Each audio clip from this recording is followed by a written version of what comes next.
अस्सलामुअलैकुम dear students. आज के इस लेक्चर में हम FSc physics part 2 chapter number 13 Kirchhoff second rule को हमने लास्ट लेक्चर में एक्सप्लेन किया था।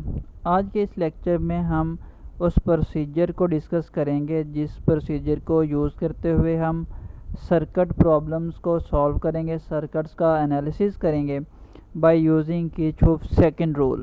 तो अब इन पॉइंट्स को रीड करते हैं और इन पॉइंट्स को रीड करने के बाद हम इस लेक्चर में आपकी बुक का जो नेक्स्ट आर्टिकल है व्हीटस्टोन ब्रिज उसको डिस्कस करेंगे। तो आज की हमारे इस लेक्चर का जो मेन आर्टिकल है वो व्हीटस्टोन ब्रिज ही होगा, लेकिन हम किरचॉफ सेकंड रूल्स या किरचॉफ रूल्स को किस तरह से सर्किट एनालिसिस के लिए अप्लाई करते हैं, इसके लिए इन कुछ पॉइंट्स को आपने मेमोराइज़ कर लेना है। इनको रीड करते हैं। First of all draw the circuit diagram. Then उसके सर्किट डायग्राम ड्रा करने के बाद हमने लूप्स जो है उनको सिलेक्ट करना है, और लूप्स वो वाला पाथ होता है, एक कंप्लीट पाथ जिसमें से जो है वो करंट फ्लो कर सके, तो उसे हम कहते हैं वो एक लूप है। और इस तरह से हमने सारी रेजिस्टेंस को जो है वो लूप्स के अंदर कंसीडर करना है कि हर रजिस्टर जो है वो एटलीस्ट वंस जो सिलेक्टेड लूप्स हैं उनमें मौजूद होना चाहिए। अभी इसकी प्रैक्टिस भी हम करेंगे तो आपको समझ आ जाएगी। अब जैसे यहाँ पे आप देख रहे हैं कि ये बहुत सारी रजिस्टर लगे हुए हैं, तो हमने जब लूप्स जो है वो कंसीडर करनी है तो इस तरह से कंसीडर करनी है कि जो हर रजिस्टर है वो एटलीस्ट किसी एक लूप में जो है वो मौजूद हो। उसके बाद पॉइंट नंबर 3 इसको रीड करते हैं। Assume a loop current in each loop, all the loops current should be in the same sense, कि जितनी भी हमने करंट की लूप्स जो है वो कंसीडर की हैं उनमें करंट जो है वो सेम सेंस में होना चाहिए। या तो आप उसको क्लॉकवाइज ले लें या आप उसको एंटी क्लॉकवाइज ले लें, सब में सेम लेना है आपने। फोर्थ पॉइंट रीड करते हैं। Right the loop equations for all the selected loops. हमने लूप्स इक्वेशन लिखने हैं, यानी कि किरचॉफ सेकंड रूल में जो पोटेंशियल चेंजेस हैं उसकी वैल्यू लिखेंगे अक्रॉस ईच रजिस्टर। और इसके लिए जब हम पोटेंशियल चेंजेस या वोल्टेज चेंजेस फाइंड करेंगे किसी भी कंपोनेंट के अक्रॉस, तो वो पॉजिटिव होंगी अगर हम लो टू हाई पोटेंशियल से उस चेंज को फाइंड कर रहे होंगे, और अगर हाई से लो की डायरेक्शन में हम फाइंड कर रहे होंगे तो जो हमारे पास जो वोल्टेज चेंज आएगी वो नेगेटिव आएगी। अब इसमें आपको कैसे पता चलेगा कि लो से जो है वो हाई पोटेंशियल से आप कर रहे हैं या हाई से लो पोटेंशियल की तरफ कर रहे हैं। ये कम्प्लेक्स सर्किट है तो आपने याद रखना है। तो अगर तो आप करंट की डायरेक्शन में ले रहे हैं तो आप माइनस साइन यूज़ करेंगे कि क्योंकि करंट जो है कन्वेंशनल करंट वो हाई पोटेंशियल से लो पोटेंशियल की तरफ मूव करता है। तो आपने इस बात को याद रख लेना है कि अगर आप किसी रजिस्टर के अक्रॉस किसी रजिस्टर को ट्रेवर्स करें और उसमें पोटेंशियल चेंजेस फाइंड करें in the direction of current, उसको ट्रेवर्स करें रजिस्टर को और पोटेंशियल चेंजेस फाइंड करें, तो उसके साथ जो है वो हम नेगेटिव साइन यूज़ करेंगे। इस पॉइंट को आपने अच्छी तरह से समझ लेना है। और एट द एंड हमने इन इक्वेशंस को जो कि हमने लिखी होंगी उनको सॉल्व करना है अननोन क्वांटिटीज़ के लिए। तो अभी जो प्रोसीजर हमने पढ़ा है इसको अप्लाई करते हैं और आपकी बुक का जो नेक्स्ट आर्टिकल है व्हीटस्टोन ब्रिज उसको पढ़ते हैं। So Wheatstone bridge basically an electrical circuit which is use to determine the unknown resistance of a material of a wire, कि एक ऐसा इलेक्ट्रिकल सर्किट है जिसको यूज़ करते हुए हम किसी मटेरियल की रेजिस्टेंस फाइंड कर सकते हैं, किसी वायर की रेजिस्टेंस फाइंड कर सकते हैं।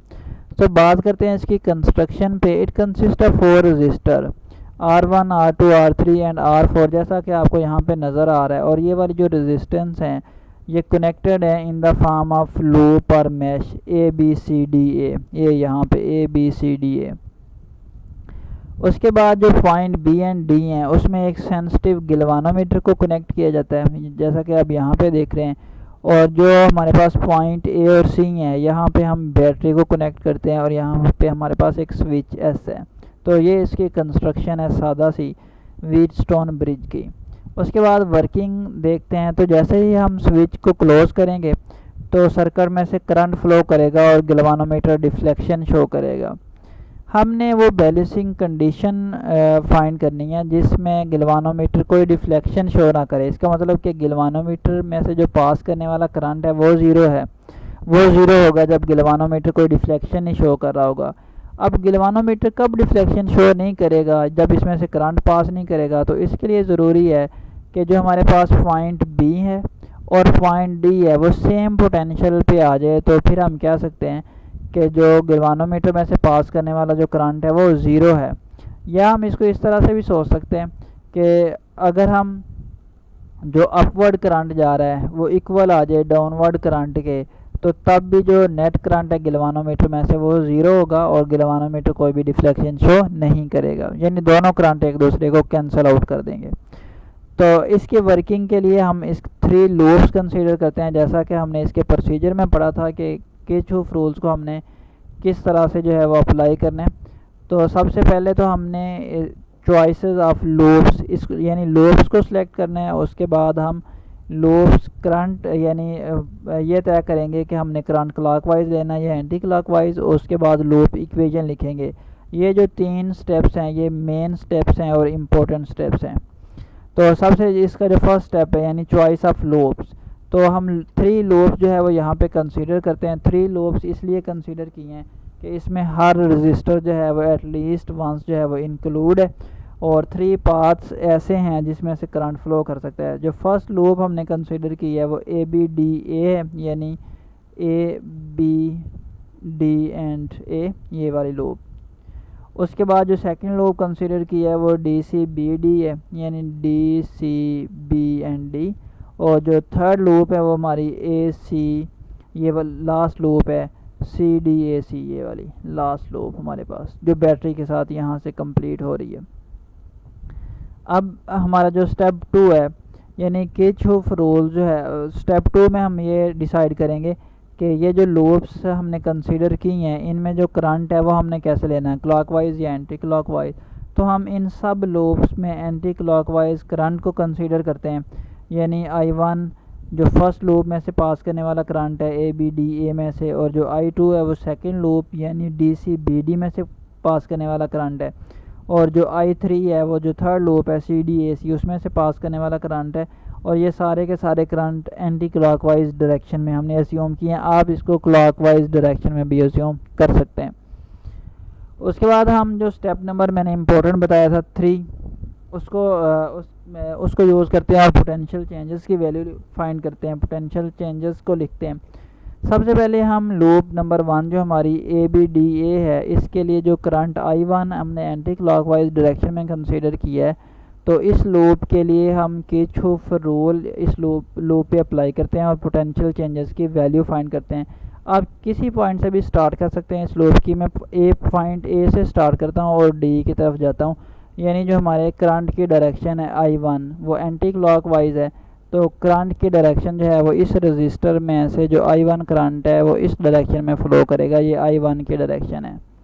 बट यहाँ पे अगर आप गौर करें तो एक करंट और भी है जो कि I3 है, और वो इसके अपोजिट अगर आप इस डायरेक्शन को देखें तो करंट जो है वो इस करंट के अपोजिट इस रजिस्टर में से पास कर रहा होगा, और वो करंट जो है वो I3 है। अब अगर इस रजिस्टर में से पास करने वाला नेट करंट निकालें तो वो होगा I1 माइनस I3, और ये जो नेट करंट होगा I1 माइनस I3 और रजिस्टर R3। अब इस रजिस्टर के अक्रॉस जो पोटेंशियल चेंजेस हैं उसकी वैल्यू को फाइंड करते हैं। हम ट्रैवल कर रहे हैं अपने जो लूप करंट है वह उसकी डायरेक्शन में। तो अभी हमने बात की थी कि अगर करंट की डायरेक्शन में हम किसी रजिस्टर के अक्रॉस पोटेंशियल चेंजेस को फाइंड करेंगे तो साथ हम एक नेगेटिव साइन लगाएंगे, और जो नेट करंट है वो I1 माइनस I3 है। तो हमारे पास फर्स्ट टर्म आ जाएगी यहाँ पे minus into I1 minus I3 into R3 which is the potential changes across R3। उसके बाद गिलवानोमीटर पे आ जाते हैं। गिलवानोमीटर में से अब आप देख सकते हैं कि 2 करंट पास कर रहे हैं। जो I1 है वो ऊपर की तरफ जा रहा है जो फर्स्ट लूप है इसमें से होता हुआ, और जो I2 है वो करंट डाउनवर्ड है। तो यहाँ पे जो नेट करंट होगा वो I1 माइनस I2 होगा। अब चूँकि हम अपने करंट की डायरेक्शन में मूव कर रहे हैं तो गिलवानोमीटर के अक्रॉस जो पोटेंशियल चेंजेस है अगर हम उसको फाइंड करेंगे तो एक नेगेटिव साइन आएगा, और गिलवानोमीटर की जो रेजिस्टेंस है उसको हम कह देते हैं RG। तो जो पोटेंशियल चेंजेस होंगे अक्रॉस गिलवानोमीटर वो कुछ इस तरह से हम लिख सकते हैं। फाइनली हम इस पॉइंट B पे पहुंचते हैं और लूप को कंप्लीट करने के लिए A की तरफ चलते हैं। तो R1 को अगर हम ट्रेवर्स करें in the direction of current, जो पोटेंशियल चेंजेस हैं IR1 यानी ओम्स लॉ से, तो वो हमारे पास आ जाएगा -I1 इंटू R1। तो ये सारे जो पोटेंशियल चेंजेस है ये हमने इस इक्वेशन को यूज़ करते हुए फाइंड किया। V is equal to IR, I is the net current and R is the resistance. उसके बाद हम किरचॉफ सेकंड रूल अप्लाई करते हैं। जो सेकंड लूप है DCBD, ये लूप जो सेकंड लूप है DCBD पे। अब यहाँ पे अगर हम D से स्टार्ट करें तो यहाँ से आप देख सकते हैं कि जो हमारे पास सेकंड लूप है उसमें से जो I2 करंट है वो इस डायरेक्शन में फ़्लो करेगा R4 रजिस्टर में से, और इसमें एक करंट और है जो कि I3 है, जो कि इस अगर आप इस करंट की डायरेक्शन पे गौर करें तो इसके अपोजिट डायरेक्शन में फ़्लो कर रहा होगा। ये I3 की डायरेक्शन है इस रजिस्टर R4 में से। तो जो नेट करंट होगा इस रजिस्टर R4 में से वो I2 माइनस I3, और पोटेंशियल चेंजेस को हमने फाइंड करना है तो R4 को साथ मल्टीप्लाई करवा देंगे तो V is equal to IR वाला फार्मूले से हम पोटेंशियल चेंजेस फाइंड कर लेंगे। और चूँकि हम अपने करंट की डायरेक्शन में यानी I2 की डायरेक्शन में इस रजिस्टर को ट्रेवर्स कर रहे हैं तो साथ में एक नेगेटिव साइन भी आएगा। तो ये पोटेंशियल चेंजेस आ गई हमारे पास रजिस्टर R4 के अक्रॉस।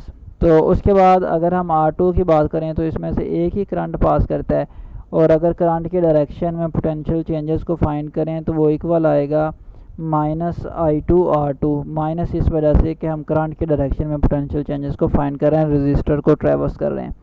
तो हमारे पास जो R2 के अक्रॉस जो पोटेंशियल चेंजेस है उसकी वैल्यू -I2R2। और सिमिलरली अगर हम दोबारा यहाँ पे आएँ और लूप 2 को कंसीडर करें, अब आपने लूप 1 को कंसीडर नहीं करना, हमने लूप 2 को कंसीडर किया हुआ है। तो लूप 2 को कंसीडर करें तो अगेन यहाँ पे दो करंट हैं, एक I2 और दूसरा I1। अब यहाँ पे जो I2 है उसकी डायरेक्शन डाउनवर्ड है और जो I1 है उसकी डायरेक्शन जो है वो अपवर्ड है। तो अब हमारा रेफरेंस करंट चूँकि I2 है तो इस वजह से जो नेट करंट होगा इस गिलवानोमीटर में जब हम सेकंड लूप को एनालिसिस कर रहे होंगे तो वो I2 माइनस I1 के इक्वल होगा। तो अब हम गिलवानोमीटर के अक्रॉस अगर पोटेंशियल चेंजेस फाइंड करें तो वो -I2 minus I1 into RG। तो हमारे पास जो इक्वेशन है वो कुछ इस तरह से आ जाएगी, minus into I2 minus I1 जो कि नेट करंट है, RG जो कि रेजिस्टेंस है गिलवानोमीटर की। अब इस इक्वेशन, ये जो दो इक्वेशन हमने बनाई हैं, जो फर्स्ट इसको इक्वेशन नंबर 1 और जो सेकंड इक्वेशन है उसको इक्वेशन नंबर 2 का नेम देते हैं।